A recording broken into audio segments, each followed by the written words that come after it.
Dalam sekejap mata, sebuah kehidupan yang penuh petualangan menyuguhkan kisah penuh warna tentang pengalaman, keluarga, dan cinta bisa tiba-tiba berubah menjadi warna abu-abu yang lebih gelap. Dengan setiap hari yang berlalu, ketidakhadiran orang yang paling dicintai menebarkan kegelapan yang mencekik, hingga akhirnya cahaya harapan benar-benar padam, meninggalkan pertanyaan di tempat di mana seharusnya ada orang. Nomor 20. Selama berabad-abad, para arkeolog telah menemukan beberapa artefak menakjubkan yang tampaknya tidak memiliki penjelasan. Beberapa ditemukan di tempat-tempat yang paling tidak mungkin di mana mereka seharusnya tidak berada, sementara yang lain dibuat oleh orang-orang yang belum pernah kita dengar sebelumnya. Beberapa dikatakan mengandung kutukan dan yang lain menggambarkan hewan serta benda-benda yang belum bisa kita identifikasi. Sehingga membuat sebagian orang percaya bahwa artefak tersebut diciptakan oleh makhluk dari dunia lain atau peradaban yang telah hilang ditelan waktu.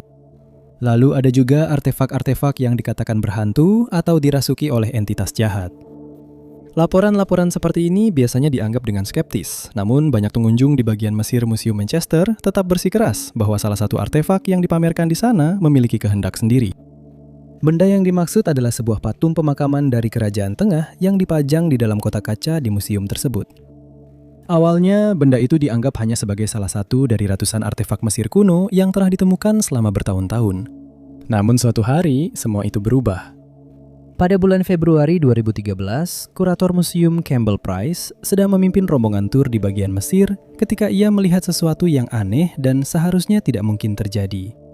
Patung kecil itu, yang disebut Napsenu, dulunya akan dikuburkan bersama Firaun pada zaman kuno, karena diyakini bahwa patung itu akan menjadi wadah sekunder bagi roh Firaun jika muminya hancur. Perlu dicatat bahwa mumi dan patung kecil itu disumbangkan ke museum pada tahun 1933, dan sejak saat itu keduanya disimpan terpisah satu sama lain. Pada hari yang dimaksud, Price terkejut ketika ia melihat bahwa artefak itu menghadap ke arah yang salah, dan ia tidak punya penjelasan mengapa hal itu terjadi. Dia bertanya kepada seluruh staf di museum apakah ada yang memindahkannya, tapi tidak ada seorang pun yang melakukannya. Selain itu, hanya beberapa orang yang memiliki kunci untuk kotak khusus itu, tetapi tidak ada yang akan memindahkan patung tersebut tanpa mengonfirmasikannya kepadanya terlebih dahulu. Dia membuka kotaknya, mengembalikan patung itu ke posisi semula, lalu mengunci kotaknya lagi. Keesokan harinya, patung itu kembali menghadap ke arah yang berbeda, dan hari berikutnya, patung itu berpindah lagi. Dia yakin pasti ada penjelasan logis untuk hal ini, seperti getaran yang tidak bisa dirasakan olehnya maupun para pengunjungnya. Tapi tidak ada artefak lain di dalam kotak yang sama yang bergerak sedikit pun, dan Pak Price pun dibuat bingung. Karena diduga seseorang telah masuk ke dalam kotak itu, sebuah kamera diarahkan ke sana, dan kamera itu akan mengambil foto setiap menit. Ketika gambar-gambar itu ditinjau, staf museum terkejut menemukan bahwa artefak tersebut berputar dengan sendirinya, sementara artefak lainnya tetap diam sempurna. Ada yang menyarankan bahwa rotasi itu bisa saja disebabkan oleh perbedaan gesekan, yang tentu saja merupakan penjelasan yang masuk akal, tetapi Price tetap skeptis. Dia melaporkan bahwa patung kecil itu telah ditempatkan di kotak yang sama selama beberapa waktu dan tidak pernah bergerak sebelumnya, yang tidak akan terjadi jika jenis gesekan seperti ini yang menjadi penyebabnya. Banyak ahli telah memberikan pendapat tentang teori ini, tetapi tidak ada yang bisa menjelaskan mengapa artefak itu tiba-tiba mulai berperilaku seperti ini, padahal sebelumnya selalu tetap diam di tempatnya. Patung itu masih dipajang hingga hari ini untuk siapa saja yang ingin melihatnya, tentu saja jika mereka cukup berani. Nomor 19. Pada tanggal 27 Februari 1989, para karyawan yang tiba di sebuah perusahaan bingkai foto di Norcross, Georgia, menemukan gedung mereka kebanjiran akibat sistem sprinkler yang telah diaktifkan oleh kebakaran di meja kerja programmer komputer Lisa Gaze. Wanita berusia 26 tahun itu telah bekerja sendirian sehari sebelumnya. Area tersebut hangus terbakar dan ditemukan sesuatu yang mengerikan. Cairan vital menggenang di dekat meja Lisa yang telah tercampur air dan terkontaminasi oleh semprotan sprinkler. Dan Lisa pun hilang. Polisi yang menyelidiki TKP menemukan pemberat pintu seberat 10 pon yang dilapisi cairan merah yang sudah tercampur di area hutan terdekat, diduga sebagai senjata potensial. Tas Lisa yang berisi semua barang kecuali kunci mobilnya ditemukan di atap terdekat setelah alat penyeru berbunyi. Mobil Nissan Pulsar tahun 1983 miliknya ditemukan satu blok dari lokasi. Penyelidik juga menemukan upaya untuk menghapus informasi dari komputer perusahaan. Cairan vital ditemukan menempel pada kendaraan perusahaan dan keranjang surat kain yang bernoda merah. Meskipun ada bukti, Lisa dan tubuhnya tidak dapat ditemukan. Detektif memfokuskan penyelidikan pada seorang karyawan yang baru saja dipecat karena memalsukan riwayat hidupnya dan sedang dalam masa percobaan akibat penggelapan. Diduga dia masuk untuk menghapus berkas, namun tanpa sengaja bertemu Lisa, yang menurut polisi dibunuh lalu dipindahkan. Pengujian luminol pada BMW milik tersangka menemukan bercak-bercak, namun hasilnya tidak meyakinkan. Bertahun-tahun kemudian, istri tersangka menyarankan bahwa Lisa dibuang di salah satu sumur di properti mereka, namun pencarian tidak membuahkan hasil. Kasus Lisa guys masih belum terpecahkan. Tidak ada yang ditangkap dan keluarganya percaya bahwa dia tidak akan pergi sebelum pernikahan yang sudah direncanakan yang seharusnya berlangsung dalam beberapa minggu lagi. Nomor 18. Dikatakan bahwa orang-orang Belbeker berperan penting dalam membawa zaman perunggu ke Inggris, dan mereka mungkin telah membantu mendesain ulang Stonehenge, tetapi kita tahu sangat sedikit tentang peradaban ini dan kehidupan yang mereka jalani. Sekarang diyakini berkat analisis DNA bahwa orang-orang Belbeker tiba di Inggris sekitar tahun 2400 hingga 2600 sebelum Masehi, dan kedatangan mereka menandai berakhirnya periode Neolitikum. Selain itu, dikatakan bahwa DNA mereka menggantikan hampir seluruh DNA penduduk asli Inggris, yang berarti hampir tidak ada penduduk asli pulau itu yang berhubungan dengan manusia modern yang tinggal di sana sekarang. Hal ini ditentukan melalui sebuah studi yang membandingkan DNA orang-orang yang dimakamkan di Inggris sebelum dan sesudah kedatangan orang-orang misterius ini. Peneliti utama, Profesor Ian Barnes, melaporkan bahwa DNA yang ditemukan pada sisa-sisa orang yang dimakamkan setelah kedatangan mereka sangat berbeda dari penduduk asli, yang menunjukkan adanya pergantian populasi besar-besaran. Orang-orang Belbeker diberi julukan ini berkat gaya tembikar mereka yang khas. Sekitar 4.500 tahun yang lalu, mereka mulai membuat tembikar berbentuk lonceng yang belum pernah terlihat sebelumnya, dan pertama kali ditemukan di wilayah Spanyol dan Portugal modern. Gaya ini dengan cepat menjadi tren di Eropa, dan 1 abad kemudian, gaya ini pertama kali terlihat di Britania. Meskipun belum ditemukan penjelasan pasti untuk hal ini, para ahli menduga bahwa orang-orang Belbeker sedang melakukan migrasi besar-besaran, dan mereka membawa gaya tembikar ini ke manapun mereka pergi. Selama beberapa ratus tahun, semakin banyak orang Belbeker yang datang ke Britania, dan tak lama kemudian mereka hampir sepenuhnya menggantikan DNA penduduk asli wilayah tersebut. Kita bahkan memiliki gambaran yang cukup jelas tentang seperti apa penampilan mereka. Berkat DNA yang telah dianalisis, para peneliti percaya bahwa mereka memiliki kulit terang, rambut terang, dan mata berwarna terang. Pada saat kedatangan mereka, penduduk asli Inggris umumnya memiliki mata coklat, rambut coklat, dan kulit berwarna zaitun, yang tentu saja sekarang sudah tidak lagi demikian. Hal ini tampaknya mendukung teori bahwa penduduk asli secara bertahap digantikan, karena orang-orang Belbeker akan memiliki anak dengan penduduk asli yang akhirnya menghilang dari sejarah. Mengenai asal-usul orang Belbeker, awalnya diyakini bahwa mereka berasal dari Liberia, tetapi para ahli tidak 100% yakin tentang hal ini. Ada juga dugaan bahwa mereka bercampur dengan para pemburu pengumpul di Eropa sebelum melakukan perjalanan ke Inggris, yang berarti bahwa DNA mereka juga telah berubah sebelum kedatangan mereka. Tidaklah normal jika DNA satu kelompok benar-benar mendominasi dan akhirnya menutupi kelompok lain. Tetapi beberapa ahli percaya ada penjelasan untuk hal ini. Mereka berpikir bahwa mungkin telah terjadi wabah dan tragedi pun menyusul. Sangat mungkin bahwa orang-orang Belbeker kebal terhadap efek penyakit tersebut, sedangkan orang Briton asli tidak. Dengan demikian, orang-orang Belbeker akan terus berkembang, sementara orang Briton menyerah pada wabah, sehingga DNA mereka berkurang selama bertahun-tahun. Bahkan telah diduga bahwa mereka mulai menggunakan Stonehenge dan banyak situs Neolitikum lainnya yang telah dibangun di Britania, dan bahwa mereka mungkin ikut andil dalam mendesain ulang monumen terkenal tersebut meskipun hal ini belum terbukti. Mereka memperkenalkan penduduk asli di Britania pada pengerjaan logam, panahan, dan gaya tembikar khas mereka. Jika ada dari semua ini yang nantinya terbukti benar secara pasti, hal itu bisa mengubah buku-buku sejarah seperti yang kita kenal selama ini. Namun untuk saat ini, kita masih punya banyak hal yang harus dipelajari tentang orang-orang Belbeker kuno ini. Nomor 17. Taman Nasional New River Gorge adalah rumah bagi sungai arung jeram yang deras yang mengalir melalui ngarai-ngarai dalam di jurang tersebut. Meskipun namanya sungai baru, sebenarnya sungai ini adalah salah satu yang tertua di benua ini. Taman Nasional ini sendiri membentang lebih dari 70.000 hektar dan menawarkan banyak pemandangan indah. Meskipun indah, taman ini seperti banyak taman lainnya berbahaya dan tidak kenal ampun. Ada beberapa kasus orang hilang yang terjadi di sini selama bertahun-tahun.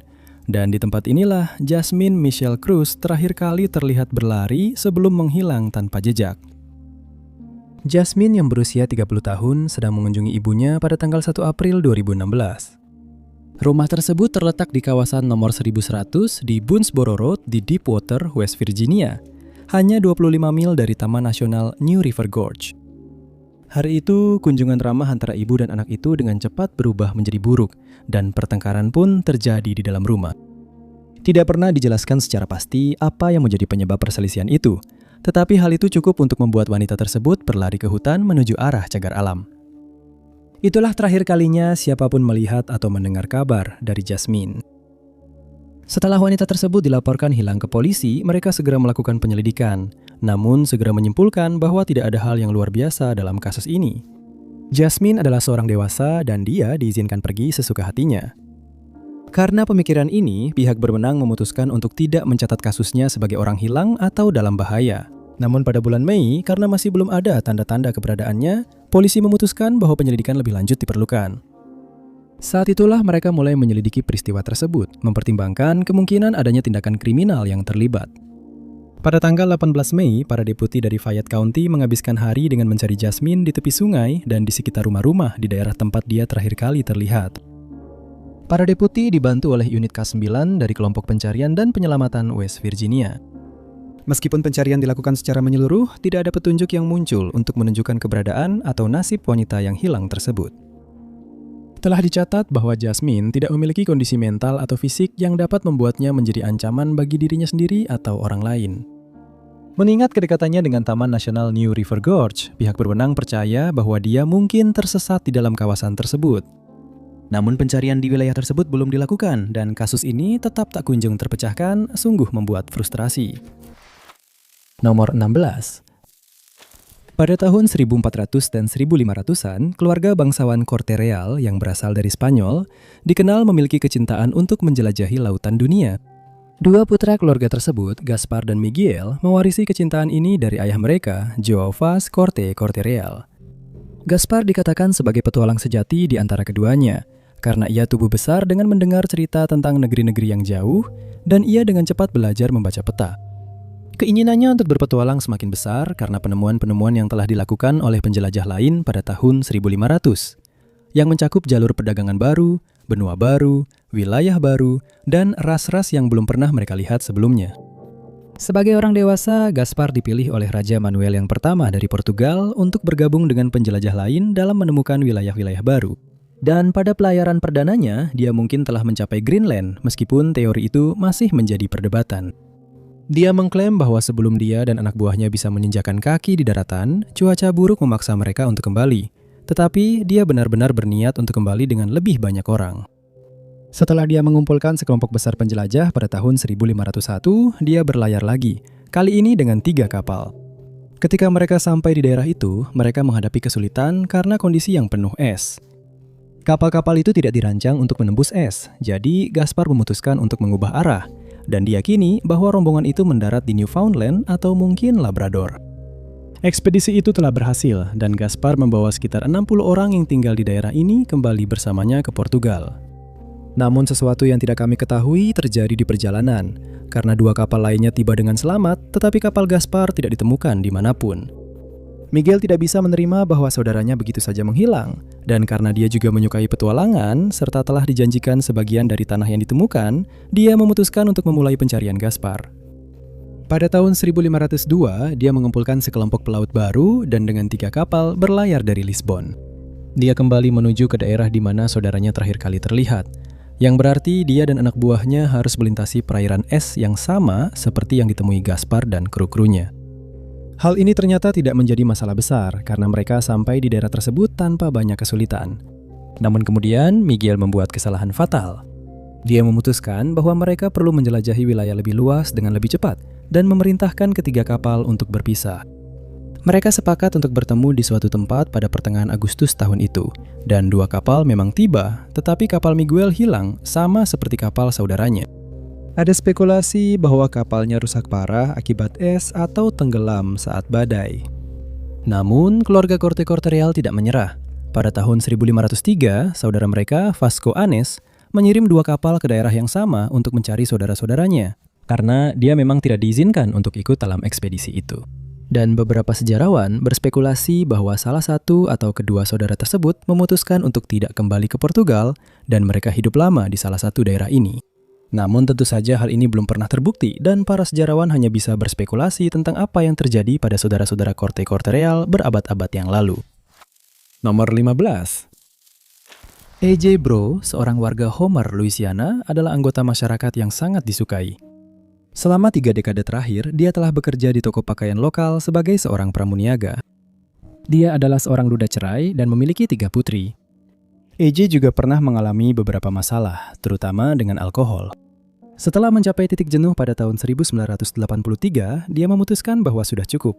Pria itu mencari bantuan dan pada tahun 1991, dia sudah 8 tahun tidak minum alkohol. Setelah belajar dari kesalahannya, pria berusia 50 tahun itu akan berusaha keras untuk membantu orang lain yang mengalami masalah yang sama. Dia akan diangkat menjadi sekretaris pertemuan Alcoholics Anonymous setempat dengan harapan dapat membantu mengubah hidup orang lain yang sedang menuju nasib yang sama. Namun, upaya AJ terhenti pada bulan Agustus itu ketika dia tiba-tiba menghilang secara misterius, tanpa meninggalkan petunjuk apapun tentang nasibnya. Pada tanggal 28 setelah meninggalkan pertemuan AA seperti biasa, dia menyeberang jalan menuju sebuah toko serba ada untuk membeli susu. Dia meninggalkan mobilnya, sebuah Ford Tempo, di tempat parkir Jimbowie Park, tempat pertemuan itu diadakan.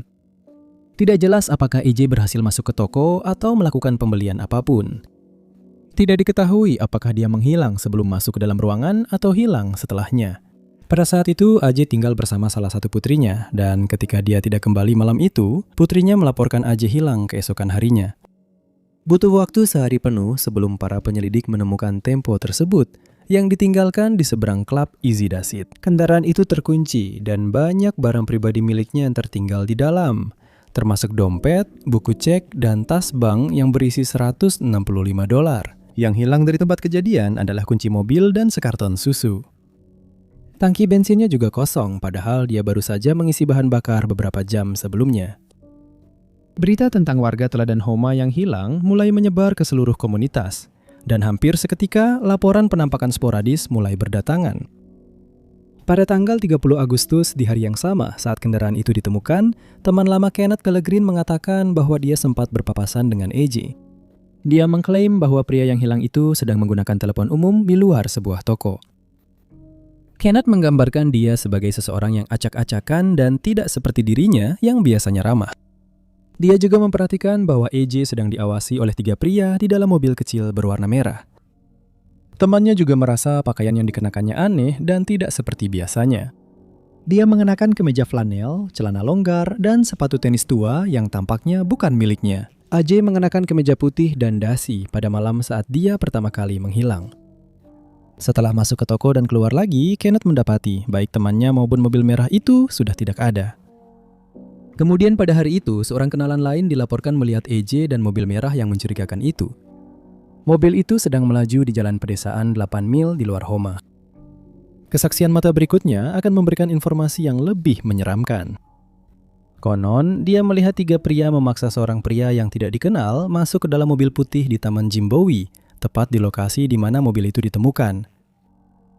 Kasus ini kemudian mengambil arah yang sangat membingungkan ketika sebuah catatan tiba di kantor polisi, mengisyaratkan bahwa AJ sedang mabuk pada malam dia menghilang, dan bahwa dia mengalami luka di perut yang disebabkan oleh dirinya sendiri. Catatan itu menyatakan bahwa dia kemudian dimasukkan ke dalam karung katun dan digulingkan menuruni tepian Bayu di dekat bendungan. Bendungan yang dimaksud berada di dekat taman, dan para detektif segera memulai pencarian besar-besaran. Tetapi mereka tidak menemukan apapun dan menyimpulkan bahwa surat itu hanyalah lelucon yang kejam. Penampakan berikutnya dari pria yang hilang itu terjadi pada tanggal 24 September. Seorang warga Lockport, Christy Boudreau, melihat sebuah van berhenti di dekat rumahnya. Seorang pria dengan penampilan acak-acakan keluar dengan terhuyung-huyung, diduga tercium bau alkohol. Pria itu mendekatinya dan bertanya apakah dia ingin membeli sekantong ikan beku. Dia menolak dan pria itu pun pergi. Christy merasa pria itu terlihat familiar dan mungkin saja itu adalah AJ. Setelah dia diperlihatkan foto mugshot AJ dari masa-masa dia suka minum, Christy yakin bahwa pria yang dia lihat adalah orang yang sedang mereka cari. Namun terlepas dari penampakan-penampakan ini, EJ tetap hilang secara misterius, dan kendaraan yang terlihat bersamanya tidak pernah ditemukan, serta pria-pria misterius itu tidak pernah teridentifikasi. Nomor 14. Materi Set adalah sebuah buku yang ditulis oleh Jane Roberts dan suaminya, Robert Butts. Namun, buku ini berbeda dari buku lain yang pernah diterbitkan, karena mereka mengklaim bahwa buku tersebut berisi komunikasi mereka dengan sebuah entitas bernama Set. Kisah ini dimulai pada tahun 1963 ketika Jane dan Robert memiliki ide untuk melakukan penelitian untuk sebuah buku yang sedang ditulis Robert tentang persepsi ekstrasensorik. Mereka membeli papan Ouija dan mulai bereksperimen untuk melihat apakah rumor tentang papan ini benar adanya. Mereka tidak tahu bahwa hidup mereka akan berubah selamanya. Pada tanggal 3 Desember tahun itu, mereka mulai berbicara dengan sebuah entitas laki-laki yang mengaku bernama Seth. Mereka mulai menuliskan percakapan-percakapan ini, tetapi akhirnya, Jane mulai menerima pesan tanpa papan Ouija. Seolah-olah pesan itu langsung masuk ke dalam pikirannya. Ini berarti papan itu tidak lagi diperlukan, karena Jane bisa langsung menyampaikan pesan-pesan itu kepada Robert, yang kemudian akan menuliskannya. Seth menjelaskan bahwa dia adalah makhluk energi murni, dan dia sudah tidak lagi memiliki ketertarikan pada dunia fisik. Dia menambahkan bahwa dia telah menyelesaikan semua reinkarnasinya di bumi dan sekarang dia hidup di alam eksistensi yang berbeda. Dan lebih jauh lagi, informasi yang dia sampaikan kepada pasangan itu juga telah diberikan kepada banyak orang lain di masa lalu. Tetapi pada setiap generasi baru, dia dan entitas lain akan mengulangi pesan mereka kembali. Seth tampak akrab dengan bahasa sehari-hari modern, dan Jane mengklaim bahwa dalam banyak kesempatan ketika dia selesai berbicara dengan Seth, dia tidak ingat telah melakukannya atau minum anggur selama percakapan itu. Meskipun banyak pesan yang diterima dari Seth, tujuan utamanya adalah untuk mengajarkan Jane dan seluruh dunia bahwa mereka mampu menciptakan realitas mereka sendiri hanya melalui pikiran dan keyakinan mereka. Dia juga menjelaskan bahwa reinkarnasi itu sangat nyata dan bahwa itu adalah salah satu prinsip inti dari keberadaan. Mengenai setiap orang yang menciptakan realitas mereka sendiri, dia memberikan penjelasan tentang bagaimana hal itu bekerja. Ego batin seseorang bertanggung jawab untuk menciptakan bentuk fisik mereka dan lingkungan fisik langsung di sekitar mereka. Pengalaman yang mereka jalani ditentukan oleh harapan, keyakinan, dan sikap mereka. Dan pengalaman itu diciptakan oleh ego luar. Singkatnya, Seth menjelaskan bahwa setiap orang mengalami kehidupan yang menjadi fokus mereka, dan itu hanya bisa diubah ketika mereka memutuskan untuk mengubah harapan dan keyakinan mereka. Jane menjelaskan lebih lanjut tentang hal ini, menyatakan bahwa lingkungan fisik di sekitar kita diciptakan oleh pikiran kita. Pikiran-pikiran ini kemudian diisi dengan energi yang berasal dari pikiran banyak orang, dan peristiwa-peristiwa yang kita alami, baik sebagai kelompok maupun individu, diciptakan dengan cara yang sama, melalui pikiran dan energi. Selain itu, Seth mengklaim bahwa tidak ada awal atau akhir dari realitas dan berjanji bahwa siapapun yang mengikutinya akan mengalami perubahan kesadaran dan petualangan yang tidak pernah mereka bayangkan sebelumnya. Sesi-sesi ini berlanjut selama 21 tahun lagi hingga Jane meninggal pada tahun 1984. Sementara banyak orang percaya bahwa Seth sebenarnya tidak pernah ada, banyak orang lain menemukan kebijaksanaan dalam tulisan-tulisan Jane karena mereka merasa bahwa buku-bukunya mengubah cara berpikir mereka tentang dunia menjadi lebih baik. Nomor 13. Nama Lloyd Lionel Gaines mungkin bukan nama yang dikenal banyak orang, tetapi 3 bulan sebelum dia menghilang, dia adalah sosok yang penting. Lloyd telah memenangkan keputusan Mahkamah Agung Amerika Serikat yang mewajibkan negara bagian Missouri untuk menerima dia di sekolah hukum atau membangun sekolah terpisah namun setara untuk orang Afrika Amerika. Perjuangan hukumnya selama 3 tahun pada akhirnya membuka jalan bagi penghapusan segregasi di universitas-universitas seluruh negeri, dan dia bisa mewujudkan mimpinya menjadi seorang pengacara. Sayangnya, tepat setelah kasus tersebut diputuskan memihak Lloyd, mimpi Lloyd berubah menjadi mimpi buruk. Pada suatu malam hujan di bulan Maret 1939, Lloyd meninggalkan rumahnya di St. Louis dan memberitahu petugas pintu bahwa dia hanya akan pergi sebentar untuk membeli perangko. Lloyd tidak pernah kembali dari tugas itu dan dia tidak pernah terlihat atau terdengar lagi. Karena Lloyd adalah seorang penyendiri, butuh beberapa hari sebelum ada yang menyadari bahwa dia hilang, dan butuh 7 bulan lagi sebelum hal itu dipublikasikan. Surat kabar di seluruh negeri memuat fotonya dan memberi keterangan bahwa dia hilang.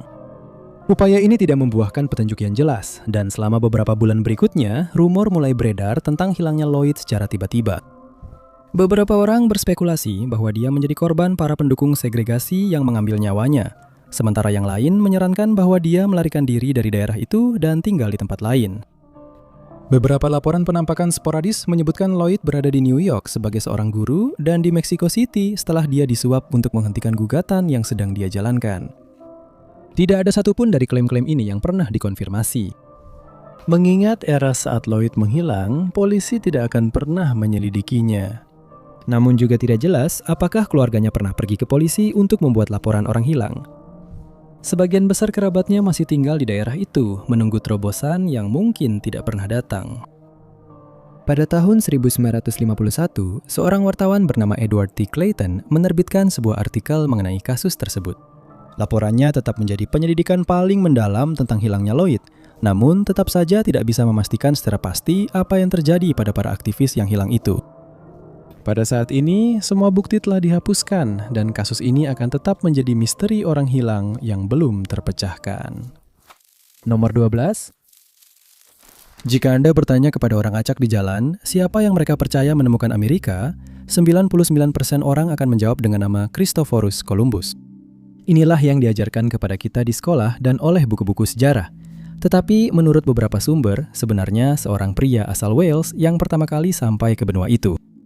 Pada tahun 1170, Owain Gwynedd adalah penguasa sebuah county seremonial di Wales bernama Gwynedd, dan dia masih dianggap sebagai salah satu raja terbaik dan terpenting yang pernah dimiliki negara itu. Beberapa kali, Owain dan Raja Henry II dari Inggris terlibat pertikaian mengenai kemerdekaan dan perluasan wilayah Wales, karena Henry berfokus untuk merebut kembali Wales untuk Inggris. Akhirnya Henry dikalahkan oleh Owain dan sekutunya di Wales, yang dibantu oleh cuaca buruk pada hari itu. Pada tahun 1170, Owain wafat, dan hampir seketika itu juga terjadi perebutan kekuasaan di antara ke-13 anaknya mengenai siapa yang akan menggantikannya di tahta. Dua dari putranya, Meilik dan Rierid, memutuskan bahwa mereka tidak ingin terlibat dalam perselisihan itu ataupun dengan anggota keluarga lainnya. Mereka menaiki kapal di Landelo dan menurut legenda, mereka mulai berlayar ke barat tanpa tujuan tertentu karena mereka memutuskan untuk melihat kemana mereka akan sampai. Mereka berlayar melintasi Samudra Atlantik dan akhirnya tiba di benua Amerika. Mereka memutuskan bahwa mereka perlu membagikan penemuan ini kepada orang-orang mereka. Jadi, Maddox berlayar kembali ke rumah untuk mencari lebih banyak orang. Sesampainya di sana, dia menceritakan kepada penduduk setempat tentang perjalanannya dan dunia baru yang telah dia dan saudaranya temukan. Terpukau oleh ceritanya, banyak pria mendaftar untuk perjalanan kedua, dan pada tahun 1117, mereka berlayar dari Pulau Lundy. Konon, rombongan itu berhasil kembali ke Amerika dan mereka mendarat di Teluk Mobile di Alabama. Dan dari sana, mereka melanjutkan perjalanan ke Sungai Alabama, di mana mereka mendirikan beberapa benteng batu di sepanjang perjalanan. Suku-suku asli Amerika masih membicarakan hal ini dan telah mengonfirmasi bahwa benteng-benteng tersebut dibangun oleh orang-orang Kaukasia, meskipun tidak pernah terbukti bahwa itu adalah Maddox dan kelompok pelautnya. Namun, para sejarawan telah mengonfirmasi bahwa struktur-struktur ini sangat mirip dengan kastil Dolwith Ellen di Conwy County Borough, Wales. Struktur-struktur yang sama ini telah ditentukan usianya sebelum kedatangan Christopher Columbus di benua tersebut, sehingga banyak orang percaya bahwa Maddox adalah penemunya yang sebenarnya. Baik Maddox, Rierid maupun para pengikut mereka tidak pernah terlihat lagi, dan telah berspekulasi bahwa mereka memutuskan untuk tetap tinggal di Amerika, di mana mereka mulai hidup sebagai bagian dari suku asli. Nomor 11. Sherry Dahardy menjadi contoh lain dari aksi menghilang yang tak bisa dijelaskan. Dia lahir pada bulan Juli 1963 dan tumbuh besar di Paradise Valley, Arizona. Pada usia 28 tahun di tahun 1991, dia tinggal di Phoenix, Timur Laut. Dia tinggal bersama pacarnya di blok 6400 East Via Estrella, dan mereka berdua mencari nafkah sebagai pemangkas pohon. Meskipun tampaknya kehidupan mereka bahagia di permukaan, kenyataannya jauh dari itu. Ada sesuatu yang gelap yang bersemayam di dalam rumah itu. Menurut semua orang, Sherry tetap mempertahankan kepribadian bahagianya meskipun batinnya sedang dilanda banyak gejolak. Namun kepribadian cerah itu akan direnggut dari tempat itu pada tahun tersebut ketika sesuatu yang benar-benar aneh melanda Paradise Valley. Pada tanggal 29 Maret, Sherry meninggalkan rumahnya dan menuju Paradise Valley Mall. Dia berencana membeli baju renang dan meminta uang kepada pacarnya. Pacarnya dengan senang hati memenuhi permintaannya dan Sherry pun pergi, melangkah ke dalam gelapnya malam pada pukul 8 malam. Dan tidak pernah terlihat lagi. Baru beberapa hari kemudian, setelah beberapa panggilan telepon yang tidak dijawab, keluarga Sherry mulai khawatir dan baru mengetahui bahwa dia tidak pernah pulang ke rumah setelah pergi ke mall pada malam yang naas itu. Keluarga awalnya melakukan pencarian sendiri setelah mengetahui bahwa dia telah pergi ke mall. Mereka menuju ke tempat parkir pusat perbelanjaan tersebut, di mana mereka menemukan El Camino hijau milik Sherry yang ditinggalkan. Mobil itu telah ditinggalkan di tempat parkir Target. Segera, keluarga itu menyadari beberapa hal aneh terkait penemuan ini. Pertama, kursi pengemudi didorong lebih ke belakang daripada yang biasa digunakan Sherry. Dia memiliki tinggi 5 kaki 3 inci dan posisi kursi itu menunjukkan bahwa seseorang yang jauh lebih tinggi telah mendudukinya. Dompet, tas tangan, dan identitas wanita yang sekarang hilang itu semuanya ditemukan kembali di rumahnya di East Villa Estrella. Akhirnya, pihak berwenang mengetahui tentang hilangnya Sherry secara tiba-tiba dan mulai menginterogasi pacarnya. Dia memberitahu mereka tentang perjalanan mendadak ke mall untuk membeli baju renang, tetapi tidak menjelaskan bagaimana malam itu bisa berlanjut sampai titik tersebut. Baju renang bukanlah barang yang mendesak dan sebenarnya bisa dibeli keesokan paginya. Saat polisi mulai menyelidiki lebih jauh, mereka akan mengungkap kegelapan yang selama ini menghantui rumah tersebut. Ternyata, pasangan tersebut memiliki riwayat perselisihan rumah tangga, di mana sang pacar sering dianggap sebagai pemicunya. Para detektif dengan cepat mengambil kesimpulan dan menetapkan Matthew Eicheles sebagai tersangka utama dalam kasus ini. Kecurigaan mereka semakin kuat ketika para saksi mengungkapkan sesuatu yang mengganggu. Diduga, Eicheles telah membual kepada beberapa orang tentang melakukan kejahatan yang sempurna. Dia diduga mengaku telah membunuh Sherry dan membuangnya ke dalam mesin pencacah kayu. Namun, tidak ada bukti atas tuduhan ini yang pernah ditemukan, dan polisi tidak dapat memastikan apakah dia benar-benar sudah meninggal atau belum. Tampaknya tidak ada apapun yang mengisyaratkan bahwa hal ini benar-benar terjadi. Setahun kemudian, Eicheles ditangkap karena mengemudi dalam keadaan mabuk. Lalu lagi pada tahun 1995 karena penyerangan dan pelanggaran narkotika, kemudian lagi dengan alasan yang sama pada tahun 1999 dan 2007. Selama beberapa tahun berikutnya, kasus Sherry Dougherty tetap tidak tersentuh, hingga sebuah rilis berita tak terduga pada bulan Maret 2016. Qatar News mengklaim bahwa polisi Phoenix mungkin sudah hampir melakukan penangkapan dalam kasus ini. Mereka tidak memberikan rincian tambahan, tetapi hampir 1 dekade kemudian, masih belum ada seorang pun yang didakwa dalam kasus hilangnya Sherry Dougherty. Nomor 10. Personel militer telah melaporkan melihat cahaya aneh di langit selama beberapa dekade. Dan kasus hilangnya 2 pilot, Felix Moncla dan Robert Wilson, yang belum terpecahkan, bukanlah pengecualian. Insiden itu terjadi pada malam tanggal 23 November 1953. Menurut semua laporan, malam itu adalah malam yang penuh badai, dan anggota Komando Pertahanan Udara Amerika Serikat yang ditempatkan dekat perbatasan Kanada menjadi curiga ketika mereka melihat sebuah pesawat mendekat di peralatan radar mereka. Awalnya diduga itu mungkin pesawat Kanada, tetapi untuk memastikan, sebuah jet F-89C Scorpion diterbangkan dari pangkalan Angkatan Udara Kinross yang terdekat untuk menyelidiki.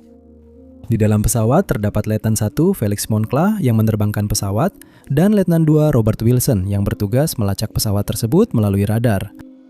Selama beberapa bulan berikutnya, situasinya menjadi sangat aneh di udara.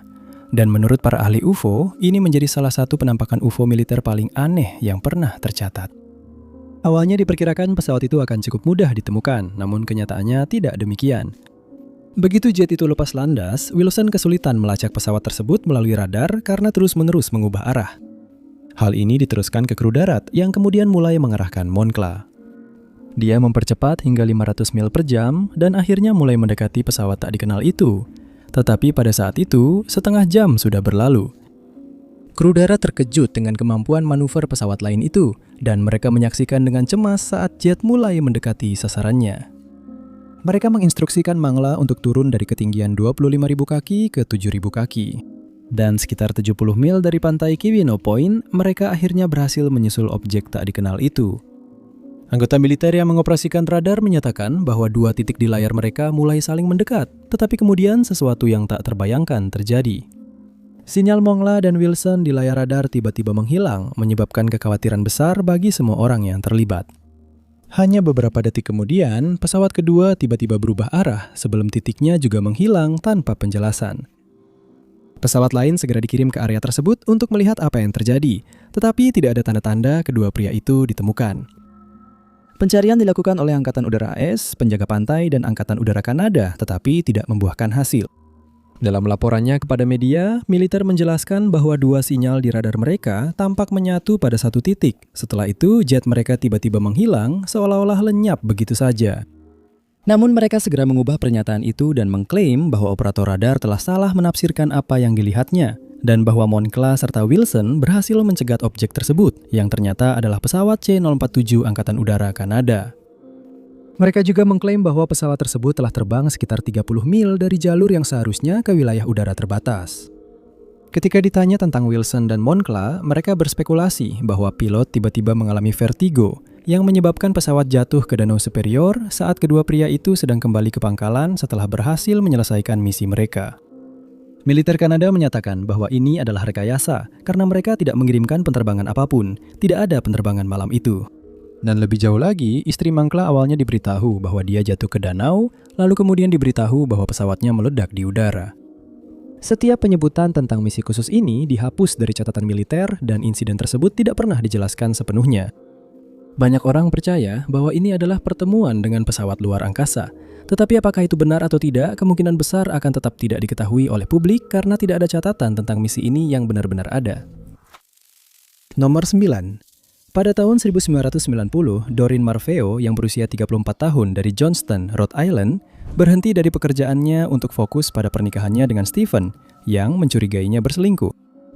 Doreen menghilang pada tanggal 29 Maret, hari ketika dia tidak menelpon ibunya. Stephen mengaku bahwa dia mengunjungi Doreen selama waktu istirahat makan siang yang sangat lama, yaitu 1 jam pada hari itu. Ketika dia kembali ke rumah pada pukul 4 sore, Doreen sudah tidak ada. Dia menunggu 2 hari sampai tanggal 31 Maret untuk melaporkan bahwa Doreen hilang. Stephen mengklaim sebuah koper, pakaian, dan $600 juga hilang. Seolah-olah Doreen pergi dengan sukarela. Namun polisi mencatat bahwa mobilnya, kucing-kucingnya, alat pengkeriting rambut, dan sikat giginya tertinggal, serta tidak ada uang yang diambil dari rekening bersama mereka. Para penyelidik tidak percaya bahwa Doreen pergi sendiri. Mereka memfokuskan penyelidikan pada Stephen, yang mengaku telah menyewa detektif swasta karena curiga istrinya berselingkuh dengan beberapa pria, namun tidak memberikan bukti apapun. Kasus ini terhenti sampai 2 bulan kemudian ketika 2 catatan yang diketik dengan mesin tik muncul. Salah satu catatan menyebutkan bahwa Stephen terlibat, mengklaim bahwa tubuh Doreen berada di sebuah kolam di Providence, namun pencarian di area tersebut tidak menemukan apapun. Catatan kedua menuduh Doreen sebagai seorang penipu dengan menyebutkan nama-nama pasangan yang diduga. Kedua surat tersebut dilacak berasal dari mesin tik di rumah ibu Stephen, namun Stephen kemudian menolak untuk bekerja sama dan menyewa seorang pengacara. Setelah itu, kasus ini menjadi dingin. Stephen meninggal 9 tahun kemudian tanpa memberikan penjelasan apapun. Dia tidak pernah didakwa dan hilangnya Doreen Marfeo tetap belum terpecahkan hingga hari ini. Nomor 8. Selalu membuat cemas ketika ditemukan bukti bahwa seseorang yang diduga telah meninggal ternyata masih hidup di suatu tempat tanpa sepengetahuan teman dan keluarganya. Meskipun belum pernah terbukti secara pasti bahwa Herschel Greenspan selamat dari Perang Dunia Kedua, satu foto tampaknya menunjukkan bahwa memang demikian adanya. Greenspan yang berasal dari Hanover, Jerman, tidak pernah secara resmi menjadi warga negara Jerman berkat Undang-Undang Kewarganegaraan Jerman tahun 1913 yang menetapkan bahwa seorang anak yang lahir di Jerman hanya bisa mendapatkan kewarganegaraan jika kedua orang tuanya juga lahir di sana. Sebaliknya, dia menjadi warga negara Polandia bersama dengan seluruh keluarganya setelah berakhirnya Perang Dunia Pertama. Saat tinggal di Hanover, diumumkan bahwa semua Yahudi Polandia di Jerman akan ditangkap, dan keluarga Greenspan termasuk di antara 12.000 orang yang ditahan. Semua harta benda dan tanah mereka disita, dan mereka dipaksa untuk kembali ke Polandia dengan kereta api. Setelah mereka sampai di perbatasan, mereka harus berjalan sekitar 2 mil untuk mencapai kota. Tetapi mereka ditolak masuk dan harus tetap berada di perbatasan, di mana mereka dirawat oleh Palang Merah. Kondisinya sangat buruk dan banyak orang jatuh sakit. Greenspan tidak bisa lagi mentoleransi perlakuan seperti ini, jadi dia menyusun rencana licik. Setelah mendapatkan sejumlah uang, dia membeli senjata api dan pergi ke kedutaan Jerman di Paris. Dia menuntut untuk berbicara dengan pejabat kedutaan, mengaku sebagai mata-mata, dan mengatakan bahwa dia memiliki informasi penting untuk disampaikan. Dia menyatakan bahwa dia hanya akan menyerahkan informasi itu kepada duta besar, yang dia sebut sebagai Yang Mulia. Namun, dia harus puas berbicara dengan Ernst von Rath, seorang pejabat junior. Dia dibawa ke kantor Von Rath di mana dia diminta untuk membahas informasi yang dimaksud. Tetapi sebaliknya, Greenspan mengeluarkan senjatanya dan menembak. Dia segera ditangkap dan dia memberikan pengakuan penuh atas kejahatan tersebut. Greenspan menjadi semacam selebriti karena tindakannya yang gegabah, dan dia memberikan beberapa wawancara saat berada di penjara Fresnes di Paris. Upaya dilakukan oleh jaksa untuk mengirimnya kembali ke Jerman agar diadili, tetapi pemerintah Prancis menolak. Akhirnya dia dipindahkan ke Burgas. Tetapi saat dia dan beberapa tahanan lainnya sedang diangkut ke sana, mereka diserang oleh pesawat Jerman. Beberapa tahanan berhasil melarikan diri selama kekacauan yang terjadi dan diasumsikan bahwa Greenspan ikut bersama mereka karena dia tidak termasuk di antara mereka yang akhirnya sampai di Burgas. Seandainya dia tahu hal ini, kemungkinan besar dia akan melarikan diri. Tetapi sebaliknya, dia berjalan ke Burgas di mana dia menyerahkan diri kepada polisi, menjelaskan bahwa dia hanya tertinggal ketika para tahanan lainnya dikumpulkan setelah serangan itu. Dia kemudian dipenjara di Toulouse, tetapi pihak Jerman masih mencarinya. Karena pada saat itu Prancis sudah menyerah, mereka menuntut agar Greenspan diserahkan, meskipun dia telah ditolak kewarganegaraan Jerman. Pemerintah Prancis tidak menentang permintaan ini, dan Greenspan dipenjara di Prince Albrecht Strasse. Akhirnya dia dipindahkan ke Magdeburg, tetapi nasibnya setelah itu tetap tidak diketahui. Beberapa orang percaya dia meninggal saat dalam tahanan, tetapi yang lain berspekulasi bahwa dia berhasil bertahan selama perang dan telah pindah ke Paris. Teori ini semakin diperkuat pada tahun 1946 dengan munculnya sebuah foto yang menunjukkan seorang pria yang, menurut banyak orang, adalah Greenspan. Foto itu diambil di Jerman, dan meskipun tidak pernah dikonfirmasi bahwa itu benar-benar Greenspan, banyak orang percaya dia hidup panjang umur tanpa terdeteksi oleh otoritas Jerman. Nomor 7. Di mana Sweet Jimmy? Pertanyaan ini telah mendominasi dunia tinju sejak tahun 2003, ketika perhatian publik tertuju pada fakta bahwa tidak ada yang melihat Jim Robinson, salah satu lawan profesional pertama Muhammad Ali, selama beberapa tahun. Pada Februari 1961, dia muncul di ring tinju di Miami, Florida, membawa tas tentara tua yang penuh dengan perlengkapan. Pemuda itu sebenarnya tidak seharusnya bertarung melawan Ali, dan sebenarnya hanyalah pengganti dadakan untuk petinju yang semula dijadwalkan. Dia belum mengetahuinya, tapi Robinson akan mendapatkan ketenarannya karena kalah dalam 94 detik dari petinju yang kelak menjadi juara dunia kelas berat 3 kali. Dia menjadi korban pukulan dahsyat dari petinju muda yang penuh ambisi itu, kalah dalam pertarungan dengan KO. Ali akan terus naik peringkat sejak saat itu, menjadi petinju hebat seperti yang kita kenal sekarang. Tapi bagaimana dengan Jimmy? Jim Robinson tampaknya menghilang dari pandangan setelah ini, mundur ke bayang-bayang dan baru diperhatikan lebih dari 40 tahun kemudian. Pengumpul tanda tangan Steven Singer yang sebenarnya menemukan bahwa petinju itu adalah pria yang hilang. Singer telah mengumpulkan tanda tangan dari semua 50 lawan Ali ketika pada tahun 2003 dia menyadari bahwa ada satu yang belum ia miliki. 35 yang pertama mudah didapatkan. Yang lain membutuhkan waktu berbulan-bulan, tapi akhirnya dia berhasil mendapatkannya. Semua kecuali satu.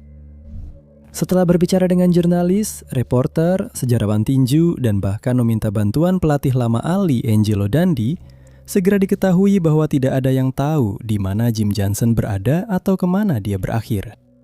Begitu saja, dunia seolah-olah runtuh.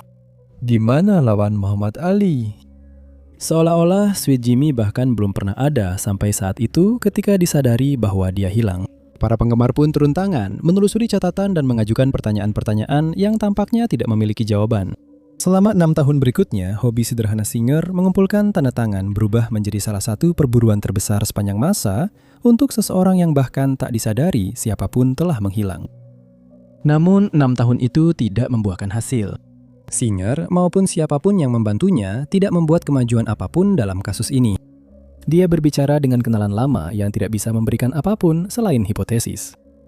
Mereka menyarankan bahwa mungkin Jim telah terjebak dalam tunawisma atau bahwa dia sedang berkeliling dunia menikmati hidup di suatu negara yang indah.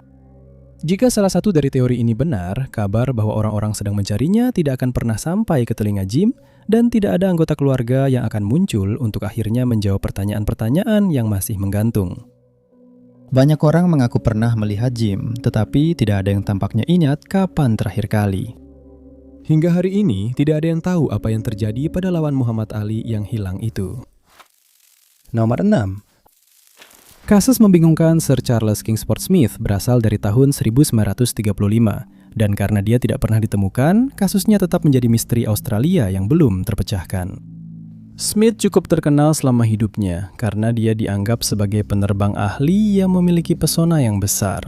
Karirnya ditandai dengan banyak prestasi yang belum pernah dicapai oleh siapapun sebelumnya, seperti terbang melintasi seluruh Australia dalam penerbangan tanpa henti, terbang dari Australia ke Selandia Baru, lalu dari Australia ke London, dan menyelesaikan penyeberangan Samudra Pasifik ke arah timur untuk pertama kalinya. Semua prestasi ini sudah luar biasa dengan sendirinya, tetapi semuanya tertutupi oleh peristiwa yang terjadi pada tahun 1935. Itu dimulai pada tanggal 7 November tahun itu ketika Smith memutuskan untuk terbang dari London kembali ke Australia. Pada saat itu, Smith atau Smithy, seperti ia dikenal oleh teman-temannya, berusia 38 tahun, dan ia memutuskan untuk melakukan penerbangan itu bersama dengan Tommy Peterbridge. Dan malam itu, saat matahari terbenam, mereka berdua lepas landas dengan pesawat bermesin tunggal yang bernama Lady Southern Cross. Mereka berhenti untuk mengisi bahan bakar di Allahabad, India. Setelah itu, mereka menuju ke Singapura. Mereka terlihat di udara saat terbang melewati pilot lain, Jimmy Melrose, yang langsung melaporkan penampakan itu karena dia sangat senang bisa bertemu dengan duo terkenal tersebut.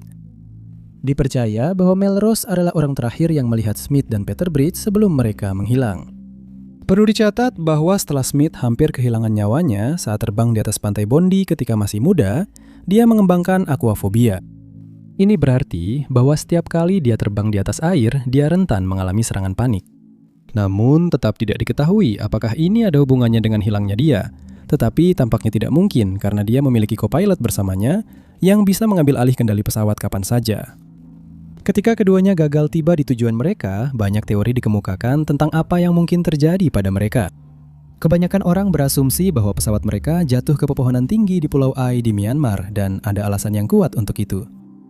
Peta yang digunakan oleh Smith belum memuat pulau tersebut, sehingga dia mungkin lupa bahwa pulau itu ada di jalur penerbangannya. Selain itu, salah satu kaki roda pendaratan pesawat ditemukan di pulau tersebut sekitar 18 bulan setelah kedua orang itu menghilang. 3 bulan setelah mereka hilang, seorang penerbang lain melaporkan melihat beberapa pohon tinggi di pulau itu yang telah patah menjadi 2. Tetapi, karena tidak ada puing-puing lain yang ditemukan, tidak dapat dipastikan apakah hal itu disebabkan oleh kecelakaan pesawat Smith. Beberapa orang percaya bahwa roda pendaratan itu hanya terdampar di pulau tersebut dan bahwa pesawat Smith sebenarnya jatuh jauh lebih ke selatan. Sejak saat itu, beberapa orang, termasuk sejarawan Ian Mackenzie, telah mencari petunjuk lebih lanjut di pulau tersebut, namun tidak membuahkan hasil. Karena tidak ada lagi yang ditemukan, hilangnya Smith dan Peterbridge tidak pernah terpecahkan, dan peristiwa yang terjadi pada malam itu mungkin tidak akan pernah terungkap. Nomor 5. Itu adalah era pemecahan rekor. Orang-orang meraih prestasi besar dengan menjadi yang pertama berlayar mengelilingi dunia, melakukan perjalanan melintasi Atlantik, dan terjebak di es saat ekspedisi berjalan kaki. Frank Lance juga ingin namanya tercatat dalam buku rekor untuk sebuah usaha yang tidak biasa. Menjadi pria pertama yang bersepeda keliling dunia. Namun, dia justru menjadi terkenal karena alasan yang berbeda. Frank berasal dari Pennsylvania dan merupakan seorang pesepeda yang dihormati di komunitasnya. Beberapa orang menganggap perjalanan yang ingin dia lakukan itu gila, sementara yang lain memberinya tepuk tangan saat dia berangkat. Pesepeda itu berhenti dari pekerjaannya sebagai pembukuan dan menetapkan tanggal keberangkatannya pada 25 Mei 1892. Dia duduk di atas sepeda di Pittsburgh melakukan persiapan terakhir untuk perjalanan selama 2 tahun, sebuah petualangan yang tidak akan pernah dia kembali darinya. Ruth Frank akan membawanya melintasi Amerika Utara selama beberapa bulan sebelum berlayar ke Asia, di mana perjalanan bersepeda sejauh 20.000 mil akan berlanjut. Dari Jepang, dia melanjutkan perjalanannya ke Tiongkok, lalu Burma, India, dan Persia. Pada saat itu, tahun sudah 1894. Saat Frank meninggalkan Persia, dia bersiap untuk etapa terakhirnya melintasi Eropa. Pada bulan Mei, dia tiba di Tabriz, Iran, dengan tujuan berikutnya yang berjarak 450 km jauhnya. Dia seharusnya tiba di Uzurum, Turki, tetapi dia tidak pernah sampai di sana. Sebaliknya, Frank justru menjadi misteri berkepanjangan, sehingga ia dijuluki si pesepeda yang hilang. Diduga, dia secara misterius menghilang di suatu tempat di daerah terpencil Sungai Turki, tetapi belum ada seorang pun yang mengetahuinya. Baru pada akhir musim panas, keluarga dan teman-teman mulai merasa khawatir. Mereka sudah cukup lama tidak mendengar kabar dari Frank dan sepertinya dia tidak akan pulang. Tidak banyak yang bisa mereka lakukan. Mereka tahu sangat sedikit tentang rutenya dan tidak punya cara untuk mencapai lokasi terakhir yang diketahui. Namun, seorang pesepeda lain, William, telah mengikuti upaya tersebut sampai tingkat tertentu. Dia memutuskan untuk pergi ke Erzurum untuk melihat apakah Frank telah sampai di sana. William telah menerima informasi bahwa pria yang dia cari telah melewati sebuah desa ketika kemungkinan besar dia mendapati dirinya berada di tengah-tengah konflik yang semakin memanas. Sayangnya, dia memilih waktu yang salah untuk melewati Iran karena pembantaian Armenia sedang berlangsung. Kekaisaran Ottoman sudah bertanggung jawab atas ribuan kematian warga Amerika. Frank mungkin telah terjebak dalam baku tembak tanpa sepengetahuan teman-teman dan keluarganya. Juga telah disarankan bahwa pria itu mungkin mengalami tindakan jahat yang lebih disengaja, mungkin bertemu dengan orang-orang berbahaya selama perjalanannya. Meskipun ada informasi tersebut, William, para ahli dan penyelidik tidak dapat menentukan apakah Frank mengalami akhir yang tragis atau hanya tersesat. Nomor 4. Awalnya, daftar Raja Sumeria dianggap hanya berisi makhluk dan tokoh dari mitologi peradaban tersebut.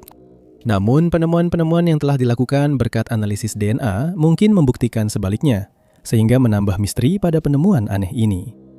Nama pertama dalam daftar tersebut berasal dari 226.000 tahun yang lalu, yang mungkin terdengar aneh karena para sejarawan tidak percaya bahwa peradaban sudah ada pada masa itu. Diperkirakan bahwa peradaban Sumeria baru dimulai pada tahun 5400 sebelum Masehi dan berakhir 600 tahun kemudian. Oleh karena itu, fakta bahwa daftar raja dimulai ratusan ribu tahun sebelumnya membuat para sejarawan kebingungan. Berikut ini adalah daftar nama raja yang memerintah Sumeria hingga tahun 1817 sebelum Masehi. Nama-nama tersebut ditulis dalam bahasa Sumeria seperti yang diharapkan, dan nama-nama ini terukir pada tablet tanah liat yang ditemukan di Mesopotamia kuno yang sekarang dikenal sebagai Irak Selatan. Daftar tersebut ditemukan selama beberapa penggalian di wilayah itu pada abad ke-20, dan fragmen pertama ditemukan oleh ilmuwan Jerman Amerika Hermann Hilprecht. Dia menemukan penemuan itu pada akhir tahun 1900-an, dan setelah melakukan banyak penelitian, dia menerbitkan temuannya pada tahun 1906. Pada tahun 1911, Jean Vincent Scheele menemukan lebih banyak fragmen, dan selama bertahun-tahun, 18 fragmen berhasil ditemukan dari bawah tanah. Itu juga menceritakan tentang banjir besar, sangat mirip dengan yang dijelaskan dalam Alkitab, yang terjadi di daerah itu ribuan tahun yang lalu. Namun, masih belum diketahui apakah ini adalah kisah fiksi atau catatan sejarah. Yang membuat daftar Raja Sumeria begitu aneh adalah kenyataan bahwa beberapa raja yang disebutkan sebelum banjir besar ini dikatakan memerintah selama ribuan tahun sekaligus, yang tentu saja seharusnya mustahil. 8 dari raja yang disebutkan memerintah selama total 341.200 tahun, yang menyebabkan beberapa orang berpendapat bahwa daftar tersebut fiktif atau menceritakan mitologi dari era tersebut. Raja Enmuluana tercatat memerintah selama 43.200 tahun, dan Raja Kali-Kali Luga tercatat sebagai penguasa selama 432.000 tahun. Hal ini semakin memperkuat teori mitologi, karena angka 432 sering digunakan dalam mistisisme sepanjang sejarah. Angka ini juga penting bagi bangsa Viking, Maya, dan Yunani kuno. Namun, yang lain memiliki penjelasan yang lebih logis.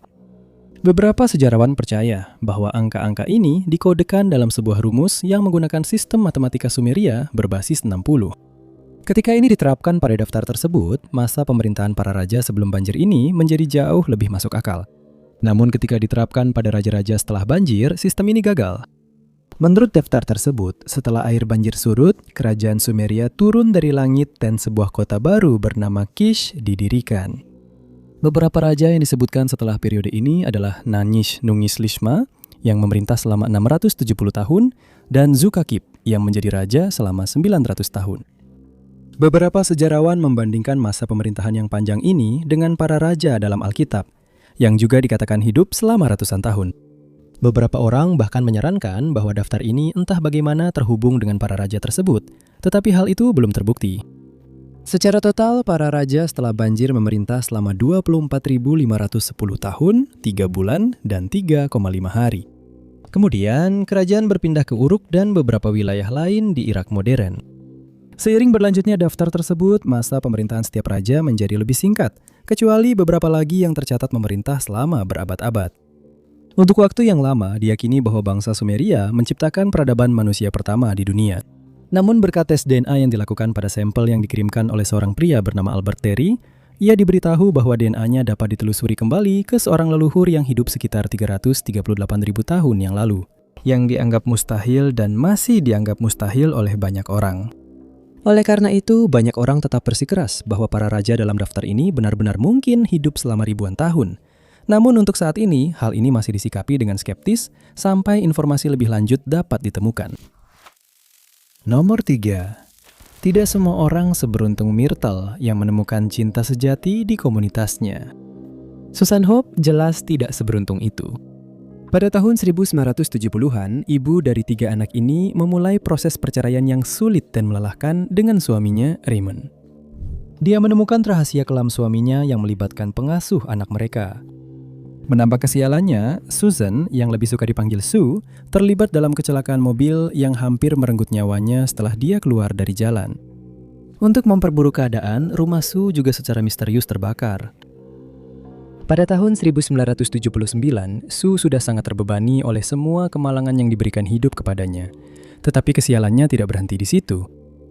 Dengan harapan memperbaiki keadaannya, Sue pindah bersama pacar barunya setelah mendapatkan apartemen yang bagus. Namun, pacarnya itu adalah seorang tentara dan seringkali harus ditempatkan di tempat lain. Mereka saling berkirim surat setiap hari, tapi itu tetap saja tidak cukup. Pada bulan Februari tahun itu, dia juga mengetahui bahwa seseorang telah memalsukan cek di rekening banknya. Diduga, dia mengaku tahu siapa yang berada di balik itu, tapi tidak pernah menjelaskan siapa orang tersebut. Sue menyatakan bahwa dia akan menghadapi mereka, tapi kita tidak tahu apakah konfrontasi itu pernah terjadi karena tak lama setelah itu dia menghilang secara misterius. Pada tanggal 12 Februari, anak-anak pulang ke rumah dan menemukan sebuah catatan yang ditinggalkan oleh ibu mereka yang menginstruksikan bahwa jika dia belum pulang saat mereka tiba, mereka harus pergi ke rumah tetangga. Namun, anak-anak memilih untuk tetap tinggal sambil mengawasi pintu dengan penuh harap. Dengan tragis, ibu mereka tidak pernah kembali melewati pintu itu lagi. Tetapi Raymond lah yang melakukannya. Malam itu, dia pergi ke rumah tersebut dengan alasan untuk membayar tunjangan anak yang ia hutangkan. Namun, ia mendapati anak-anak itu sendirian dan menyarankan kepada mereka bahwa mereka telah ditinggalkan oleh satu-satunya orang yang paling mencintai mereka. Ketika kabar tentang hilangnya Sue tersebar, beberapa detail segera terungkap. Para penyelidik menemukan bahwa wanita tersebut pergi tanpa membawa pakaian tambahan. Sesuatu yang tidak biasa untuk seseorang yang diduga sengaja meninggalkan anak-anaknya. Seorang tetangga kemudian memberikan detail penting berikutnya, menyatakan bahwa dia melihat Sue masuk ke dalam kendaraan berwarna biru yang digambarkan sebagai truk dengan penutup bak atau sebuah van. Pukul 8.30 pagi itu, wanita tersebut diduga masuk ke dalam mobil bersama seorang pengemudi yang tidak dikenal, menandai saat terakhir siapapun melihatnya dalam keadaan hidup. Ibu berusia 29 tahun itu telah menghilang dari Bentry, West Virginia, dan tidak ada petunjuk yang menunjukkan apa yang terjadi padanya. Tahun-tahun berlalu sebelum nama Sue kembali muncul di media, namun kemunculannya tidak membawa kelegaan apapun. Diduga bahwa sisa-sisa manusia telah ditemukan di dasar tebing di Kanawha Falls pada tahun 2016. Awalnya harapan di antara para penyelidik kembali muncul karena mereka percaya telah menemukan titik terang dalam kasus yang telah berlangsung selama puluhan tahun ini. Namun setelah dilakukan analisis forensik, ditemukan bahwa sisa-sisa tersebut milik 6 orang yang berbeda, dan tidak satu pun dari mereka adalah Sue. Sekarang sudah 46 tahun sejak Sue Rupp menghilang dalam keadaan yang tidak biasa dan mencurigakan. Tidak ada kemajuan dalam kasusnya, dan kasus itu tetap menjadi kasus dingin. Nomor 2. Sebuah situs arkeologi di Malta membuat para peneliti kebingungan karena mereka belum bisa mengetahui siapa yang membuat situs ini atau untuk apa situs ini digunakan oleh orang-orang yang tinggal di daerah tersebut ribuan tahun yang lalu. Situs yang dimaksud bernama Hypogeum Halsafliet dan terletak dekat Grand Harbor Valletta di Malta. Sejarah penemuannya sangat luar biasa karena tidak ada yang tahu situs ini ada sampai akhirnya ditemukan secara tidak sengaja.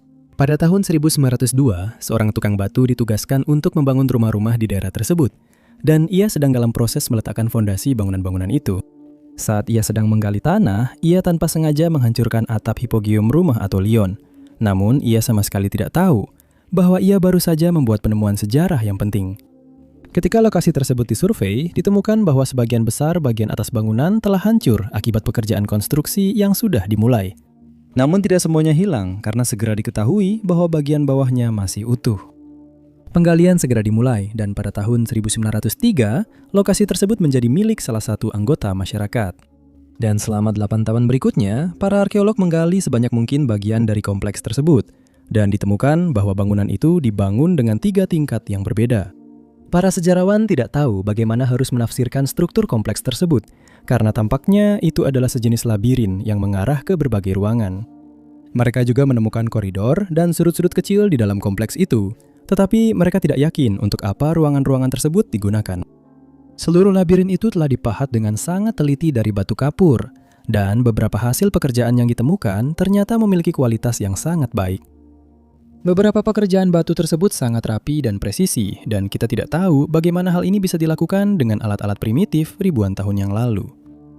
Seiring penggalian berlanjut, beberapa lubang bundar ditemukan di berbagai area terbuka, dan diduga bahwa area-area ini digunakan selama upacara pemujaan. Namun karena konstruksi aneh dari hipogeum rumah Atolion, beberapa orang memiliki teori lain tentang apa tujuan bangunan ini. Beberapa sejarawan percaya bahwa metode konstruksi khusus ini dipilih untuk meningkatkan sifat akustik kompleks tersebut, karena ruang-ruangnya tampak disetel dengan baik pada spektrum frekuensi tertentu. Jika memang demikian, hipogeum rumah Savlian mungkin merupakan salah satu struktur tertua yang pernah dibuat dengan tujuan meningkatkan suara alat musik. Meskipun struktur itu sendiri misterius, beberapa peninggalan yang ditemukan di sana juga cukup aneh. Di antara benda-benda tersebut ada sebuah patung kecil yang diberi nama Sang Wanita Tertidur. Patung itu diyakini mewakili Ibu Pertiwi atau menurut pendapat beberapa ahli, itu adalah representasi dari akhir kehidupan. Situs ini yang berasal dari antara tahun 4000 dan 2500 sebelum Masehi memerlukan banyak penelitian lebih lanjut, dan penggalian kemungkinan akan terus berlangsung untuk waktu yang lama ke depan. Semoga penelitian akan mengungkap lebih banyak tentang orang-orang misterius ini dan cara mereka menjalani hidup pada masa itu. Nomor 1, Myrtle Pogue telah menjadi pilar komunitas Dallas. Selama lebih dari 40 tahun, dia mengajar di sekolah-sekolah IST, dan selama lebih dari 30 tahun, dia dikenal sebagai anggota setia gereja setempat. Myrtle telah menikah dengan pria yang sama selama 58 tahun, sebuah pertunangan yang terjadi saat dia berusia 30 tahun. Sayangnya, suaminya meninggal pada tahun 2010, meninggalkan istri tercintanya hampir sendirian. Meskipun dia tinggal sendiri, Myrtle menemukan teman di komunitas yang telah dia rawat selama beberapa tahun terakhir. Sekarang giliran mereka untuk merawatnya. Perempuan berusia 88 tahun itu mulai menunjukkan tanda-tanda demensia pada awal tahun 2024. Meskipun dia tetap berfungsi sepenuhnya, namun mendapat banyak bantuan. Keluarganya tidak melihat sesuatu yang benar-benar aneh pada tahun itu, tetapi hal yang tidak biasa itu akan segera terjadi.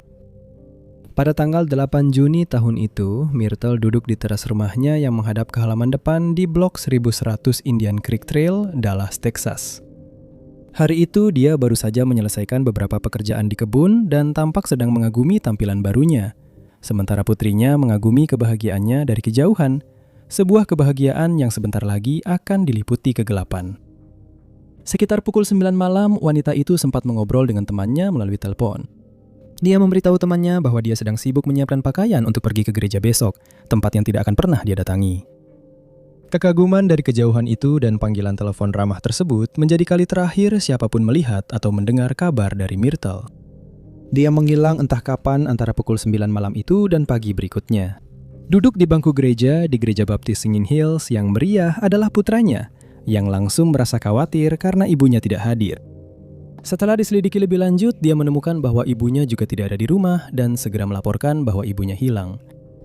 Pada tanggal 10 Juni, peringatan Silver Alert dikeluarkan untuk wanita yang kini hilang tersebut, dan aparat penegak hukum segera bergerak untuk menyelidiki. Upaya awal mengungkapkan bahwa Lexus ES 330 hitam tahun 2004 milik Myrtle juga hilang. Ketidakhadiran mobil tersebut menimbulkan dugaan bahwa Myrtle telah pergi dari rumahnya hari itu, berniat untuk pergi ke gereja namun mengalami masalah atau tersesat. Meskipun telah dilakukan pencarian dan penyelidikan secara luas, pihak berwenang tidak membuat kemajuan apapun pada tahun itu.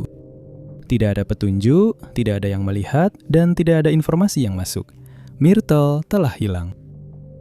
Waktu yang cukup lama akan berlalu sebelum terobosan berikutnya akhirnya ditemukan. Pada saat ini, banyak orang sudah melupakan wanita yang hilang itu, kecuali keluarga dan teman-temannya, yang kesedihannya atas kepergian tak terduga itu terus berlanjut. Pada tanggal 4 November 2025, mobil Myrtle akhirnya ditemukan, namun posisinya tidak menjanjikan. Mobil itu telah tenggelam di 5 Mile Creek dekat Wagon Wheel Trail dan South Lancaster Road. Mobil itu berada lebih dari 100 yard dari jalan terdekat. Karena percaya bahwa Myrtle kemungkinan berada di dalam, upaya untuk mengangkat kendaraan dari sungai segera dimulai. Namun saat melakukannya, misteri itu justru semakin pelik. Myrtle tidak ditemukan di dalam kendaraan yang berhasil diangkat. Tidak ada tanda-tanda keberadaan Myrtle di dalam atau di sekitar area tersebut. Seolah-olah Myrtle telah keluar dari kendaraan sebelum kendaraan itu terjun ke dalam air. Selanjutnya, pencarian lebih lanjut dilakukan, termasuk dengan bantuan relawan dan unit anjing pelacak K9. Tidak ada petunjuk tambahan yang ditemukan, membuat hilangnya Myrtle tetap menjadi misteri yang aneh. Terima kasih banyak sudah menonton. Jika Anda menyukai video ini, jangan lupa tekan tombol suka. Juga jangan lupa untuk berlangganan dan klik lonceng notifikasi agar tetap update dengan semua unggahan kami berikutnya. Nama saya Top 5 Anons dan sampai jumpa di video berikutnya.